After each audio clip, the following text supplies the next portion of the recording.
It's called belly. Yeah, so immediately people look at your fat stomach. And in fact, Christopher Biggins gave us all nicknames and then gave us little brooches. So, and I had a little diamond over the eye for the belly, and I've still got it, I have to say. But it was lovely because lots of people 30 years ago knew me. You know, will call me Belly still. But I went for an interview once for a quite moody part in a film, and the casting director, that's the lady who gets you in for the job, was an old friend, and she obviously kind of forgotten there was this very smooth American film director sitting, and I was being particularly, well, I thought moody, until she went, Belly, if you'd like to get up and read something for him. So I kind of grovelled my way across the floor. But Mr. Spain, talking of nicknames, that was a secret code when we first met so that nobody knew I was going out with him, so he's Mr. Spain, but he calls me the little brontosaurus. Which I quite like. Because, well, yes, because in a way it suggests somebody older, but kind of tough, you know. So when he goes, "Come along, my little brontosaurus," I'm there. It is, yeah.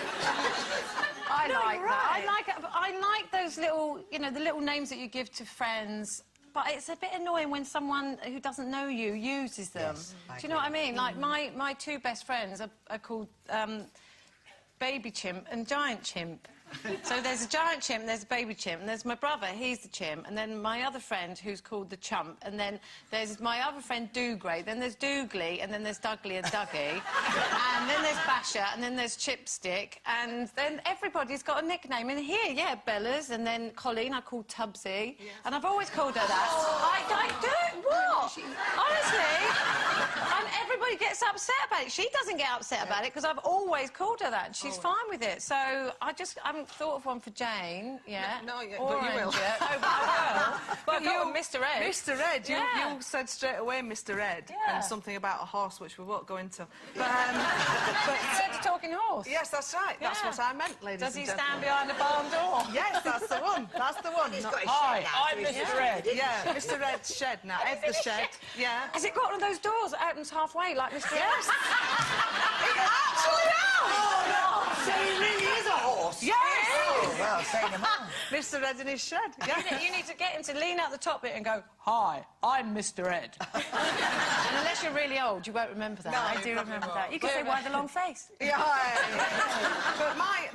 But it's funny, my older sister and then my brother were all called Mackie at school, and I was called Mackie at school, so I think it's just, you know, because we're Mucks. Well, Will, the floor manager, he calls me Macca. Yeah, and that's funny, he calls me Macca. He calls me Macca. He calls you Macca. Yeah. Oh. Right. So they're both thinking that they're special, and they're not. Well, look what you've done now. You started a fight. He doesn't know whether it's Monday, Tuesday, Wednesday, Thursday or Friday. He just goes Macca. I used to be called Spoonie for a long, long time. Spoonie was my nickname because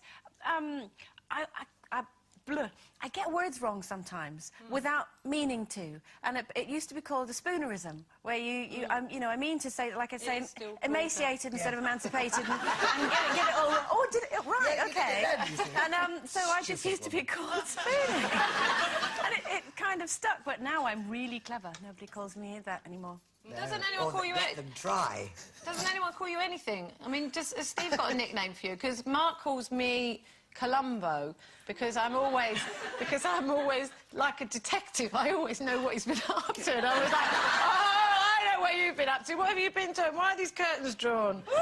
And I'll always suss him out on anything, so he calls me Columbo. Sure, it's not when you look at him cross-eyed. No, I don't. I'm wearing my raincoat.